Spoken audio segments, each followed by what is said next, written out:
bonjour à tous. Ici Nico de Joker Gaming 42 et ça y est, c'est enfin le premier épisode de Crash Bandicoot 4 It's About Time. Eh oui, enfin, nous y sommes. Ça y est. Alors, déjà, pour commencer, je commence peut-être mon let's play un peu en retard par rapport aux autres, mais sachez-le, la poste, bien que ayant précommandé ce jeu auprès de Micromania, la poste, ils ont bien mis leur temps pour me livrer le jeu.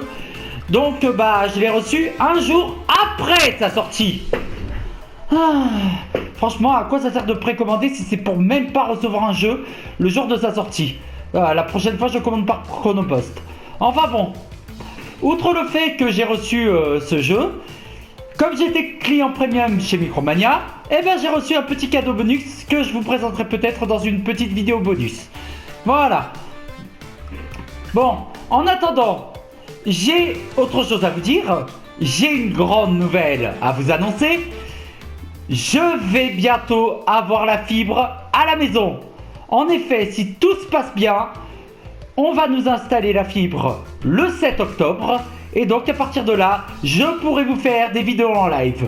Alors, pour l'occasion, je vais vous lancer un petit défi. Le défi des pouces bleus. Allez, faites-moi péter les pouces bleus pour ce premier épisode. Je veux du pouce bleu en pagaille. Si jamais cette vidéo dépasse les 20 pouces bleus, je vous fais un let's play en live.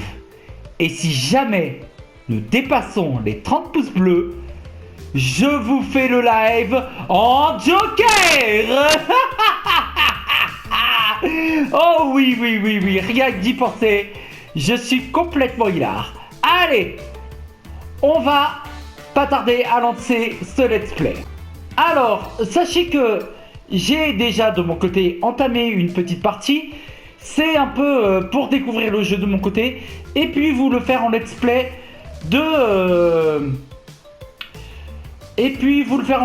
histoire que je sache un petit peu ce qui nous attend quand même, ce qui m'attend et savoir comment je vais vous présenter le jeu. Voilà, donc cette petite partie là, c'est ce qui s'appelle une partie d'entraînement. Voilà, mais ici je vais vous faire la nouvelle partie et ce sera d'abord un let's play parce que bon, je ne vais pas m'égosiller m'acharner à vous récupérer toutes les gemmes parce que il y en a quand même énormément à récupérer. Vous allez voir ça très très vite. Je vous expliquerai les mécaniques. Et si dans ma partie d'entraînement je vous trouve des gemmes, je vous les ferai en let's play. Mais sinon, si je rate des gemmes, c'est pas grave, j'y reviendrai plus tard. Voilà. Bon, en attendant, lançons ce premier épisode sans plus tarder. Zombie Apocalypse.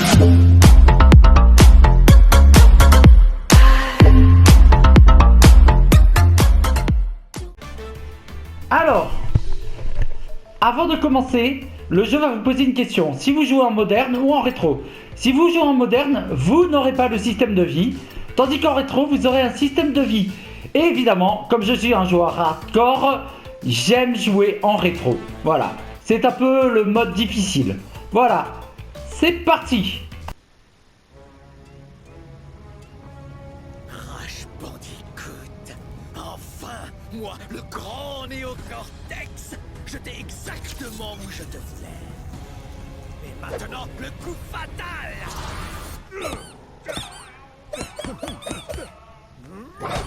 Tais-toi, imbécile.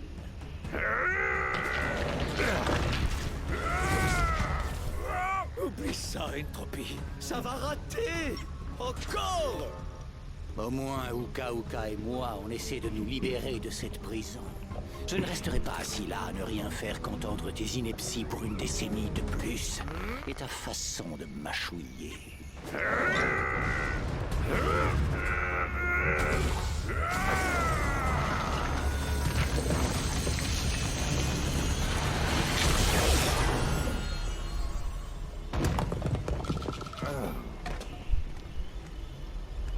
Est-ce qu'il est mort? Laisse-le, il ne sert plus à rien.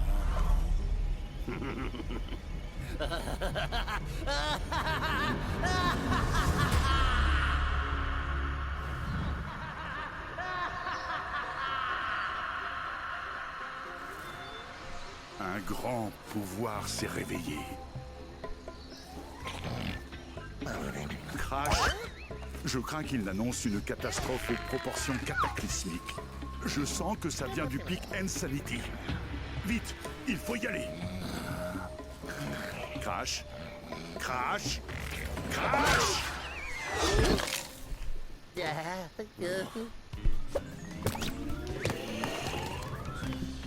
Alors, on commence déjà sur une plage qui va vous rappeler des souvenirs. En effet, c'est exactement la même plage que dans le premier Crash Bandicoot. Voilà.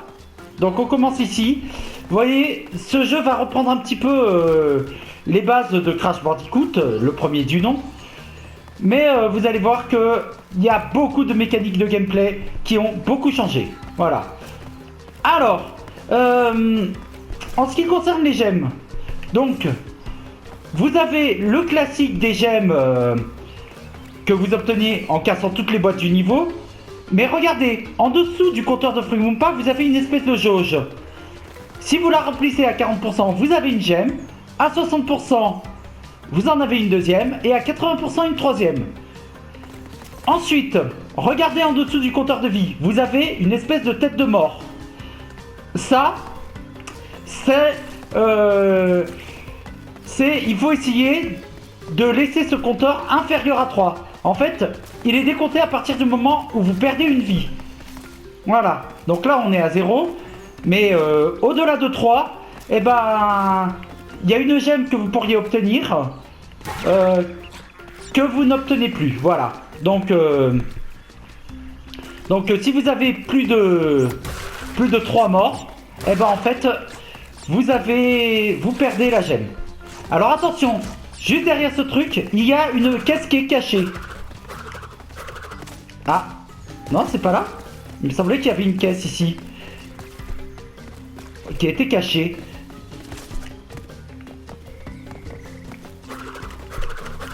Ah, j'ai dû me tromper. Ah non, c'est le pilier d'après. Je confonds. Voilà. Et enfin, une 6ème gemme qui, elle, est toujours cachée. Quelque part dans le niveau, il y a une gemme cachée. Donc, regardez, la caisse qui est juste là. Elle est cachée. Eh oui. Oh oh. Oh oh. Vous voyez? Ah, je fais déjà.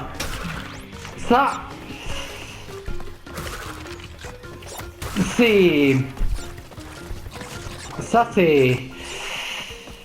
faut faire gaffe au fail, hein. Oui, alors attention à la hitbox, elle est très sensible, hein, tout comme dans la trilogie Ensen. Voilà. Mais alors, si vous avez peur, regardez, en martelant la touche carré, voyez, vous tourbillonnez un peu de manière illimitée. Un peu comme l'attaque tornade dans Crash Bandicoot 3, sauf que par contre, regardez, vous pouvez pas planer comme dans Crash Bandicoot 3. Bon, on a gardé le double saut, ça, nous l'avons gardé, mais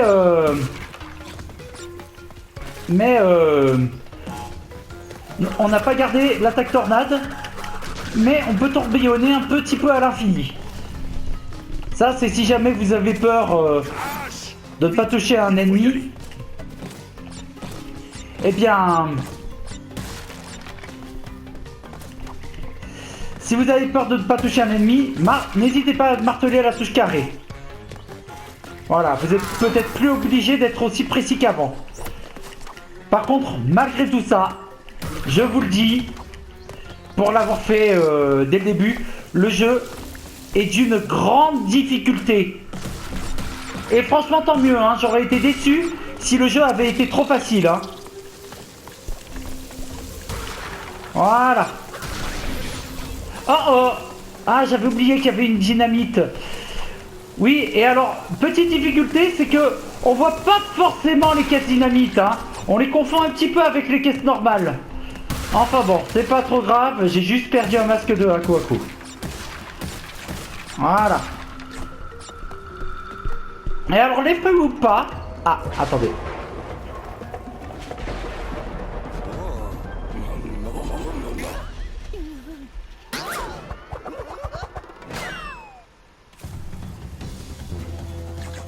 Et alors, les fruits Wumpa, voyez, ils peuvent maintenant nous aider à obtenir des gemmes. Là, j'en ai déjà obtenu une.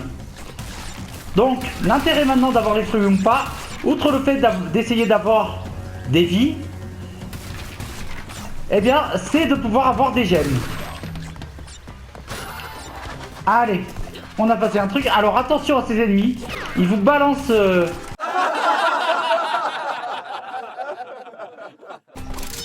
des espèces de fruits qui font mal. Et ils vous les balancent d'assez loin. Donc faites très attention avec eux. Alors attention, la gemme cachée, regardez. Elle est ici. Voyez. Vous allez en dessous, vous vous relevez. Et puis vous sautez. La gemme est dans la hutte. Voilà.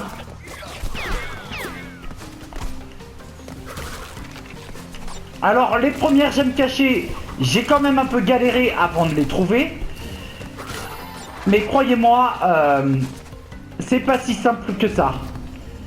Et il y en a certaines que je n'ai pas encore trouvées. Alors ça, les niveaux bonus, toujours un classique. Faites-les bien sûr, hein, si vous voulez avoir toutes les caisses. Il faut impérativement les faire. Voilà. Allez, on continue.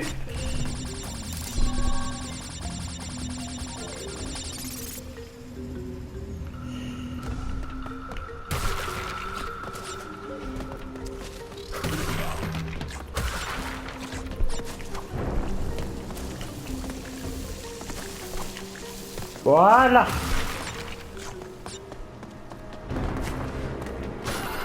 Allez, le checkpoint.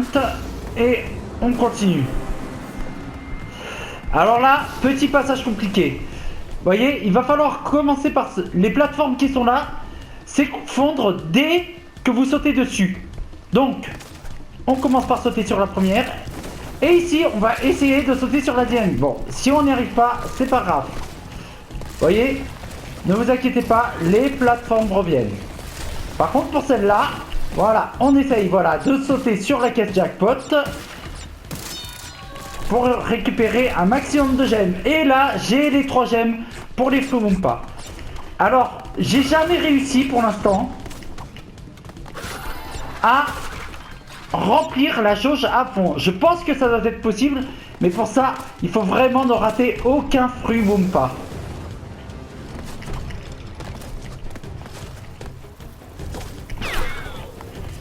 Mais je suis sûr que si on y arrive, on a de bonnes récompenses.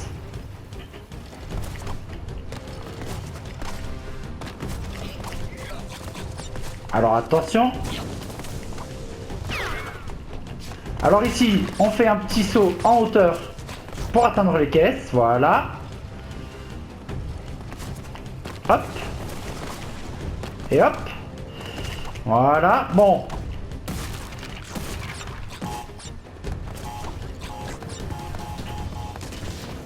Oh non!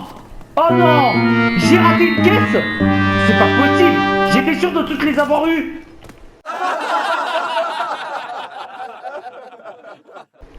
Attends, je n'en ai pas zappé une quelque part? Oh.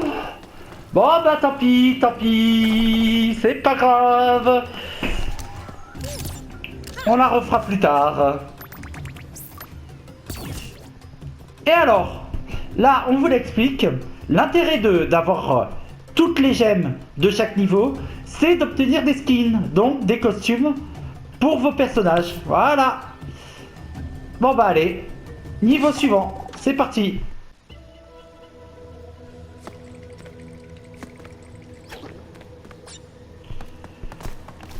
Alors, bon, j'ai tendance à toujours revenir vers l'arrière du niveau. Ça, c'est pour être sûr qu'il n'y a pas des caisses cachées au début du niveau. Voilà. Alors, ici, regardez. Nous avons un système de lianes, donc c'est un peu comme Donkey Kong, vous voyez, comme dans Donkey Kong Country. Vous pouvez grimper ou descendre le long de la liane. Cela peut vous permettre d'obtenir des objets. Voilà. Alors attention.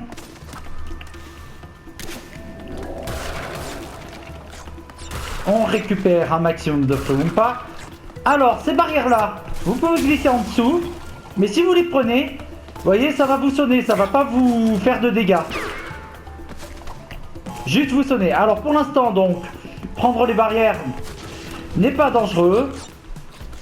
Mais dans la dernière partie du niveau, ça va le devenir. Et vous allez comprendre pourquoi. Allez.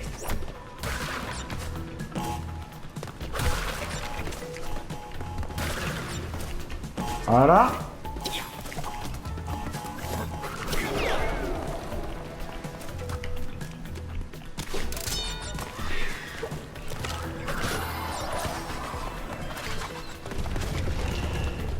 Allez, là, on traverse les portes. Hop.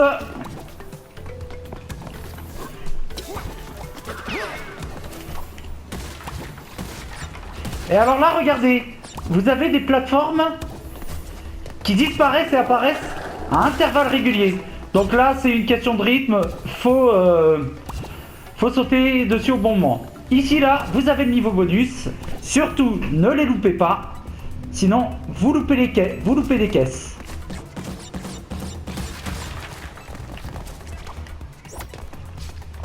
Alors attention, voilà. Aïe! J'aurais pas dû faire ça. Ouais, bon bah c'est pas grave. À partir du moment où on a suffisamment de fruits pour obtenir des gemmes, c'est pas important si on en rate. Voilà. Je vérifie bien qu'on ait toutes les caisses parce que ça m'est déjà arrivé dans certains crashs d'activer les caisses de TNT, mais que une fois trop loin, bah elles n'explosent pas et du coup elles ne sont pas comptabilisées.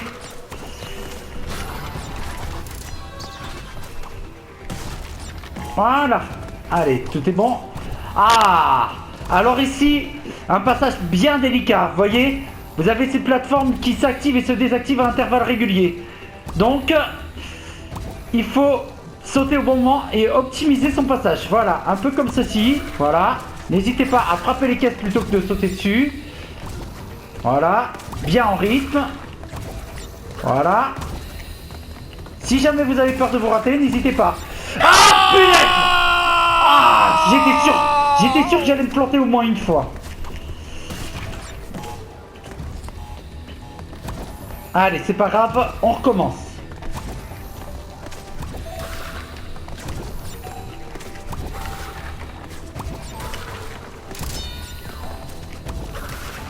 Et alors aussi, ne vous embêtez pas à attendre les feuilles ou pas. Ah! Oh non, c'est la panique. C'est la panique. Je me suis un peu gouré et du coup... Mais là aussi, n'hésitez pas à abuser du double saut. Hein. Ça peut un peu vous sauver.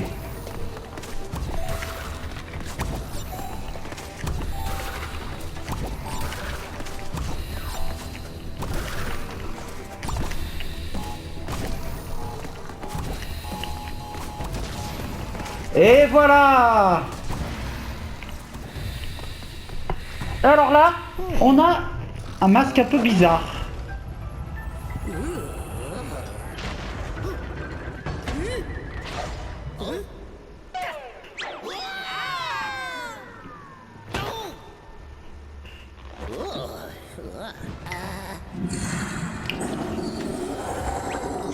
Oh oh, je crois qu'on a fait une gaffe.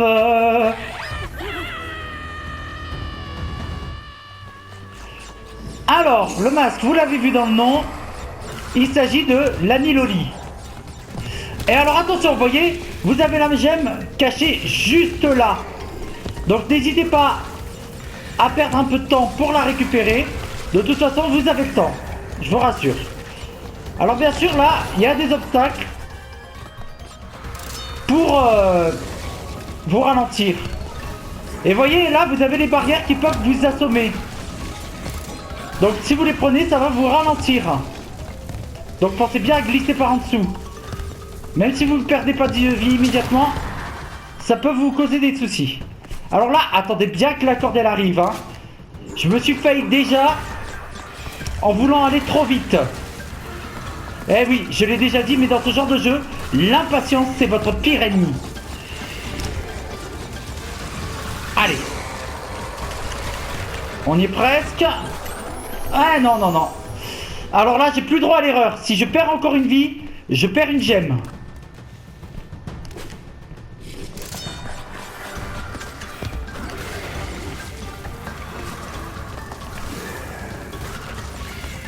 Allez. Fonce bien vers la fin.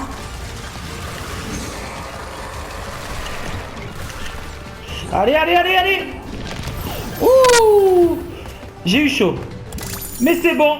On a absolument toutes les gemmes du niveau. Regardez ça. Et du coup, on débloque un skin. Voilà. Et c'est un skin.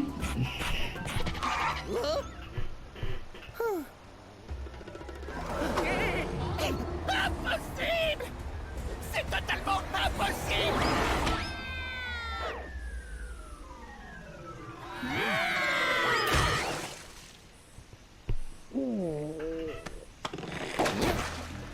Enlevez-moi ça! Enlevez-moi ça! Crash, qui est-ce? L'Annie Loli? Si les masques du Quantum sont revenus, alors... Salut Aku! Comment ça va? C'est une faille temporelle? On dirait que c'est une porte entre deux dimensions. Oui, oui! Le genre qu'on garde fermé! Il faut qu'on traverse, qu'on trouve mon jumeau et qu'on règle ce problème avant qu'un fada avec un gros plan maléfique et un ego encore plus gros me fasse un truc monumentalement stupide!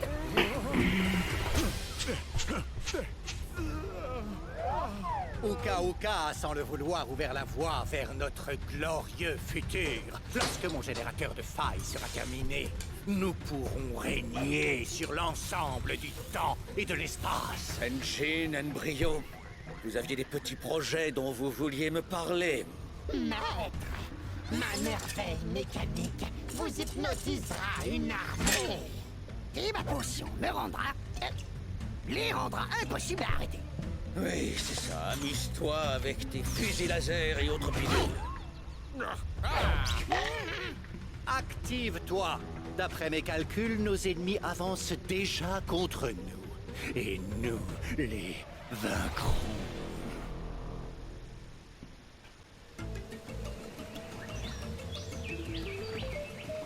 Et alors, regardez. Nous sommes arrivés dans la carte dimensionnelle. Alors, là, pour le coup, c'est comme dans le premier Crash. C'est... vous avez pas vraiment le choix du niveau. Vous êtes sur la carte, vous pouvez très bien revenir dans les niveaux que vous avez déjà visités. Mais,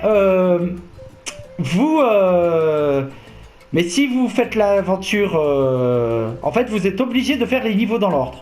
Bon, c'est pas très important parce que, bon, moi, en mon sens... En ce qui me concerne, dans Crash Bandicoot 2 et 3, bah, je faisais les niveaux dans l'ordre de toute façon. Donc, mais c'est vrai que de ce côté-là, je suis un peu déçu. J'aurais bien aimé qu'ils conservent le côté on a le choix du niveau dans chaque monde. Voilà. Enfin bon, c'est pas trop grave. Donc là, on a fini donc les deux niveaux, les deux premiers niveaux, et on va atteindre le deuxième monde, ou plutôt le monde numéro 1. Voilà, parce que là pour l'instant pour moi, ces deux premiers niveaux faisaient office de niveau d'introduction. Voilà. Et alors, petite nouveauté aussi, pour chaque niveau, on peut choisir de jouer soit Crash, soit Coco Bandicoot. Eh oui, ça, ils ont conservé le système de Ancient Trilogy. Vous pouviez changer de personnage, quel que soit le niveau. Voilà. Et donc, le prochain monde, c'est Terre Sauvage. Et je pense qu'on va se laisser là. Oui, le premier épisode va être court. Mais c'est un peu l'épisode qui introduit le jeu. Voilà. Bon bah écoutez. Sur ce, je vais vous laisser là. Mais ne vous inquiétez pas, on se retrouvera très rapidement pour le deuxième épisode. Ou plutôt le premier épisode. Le premier véritable épisode de Crash Bandicoot 4. It's about time. Alors, à très très bientôt.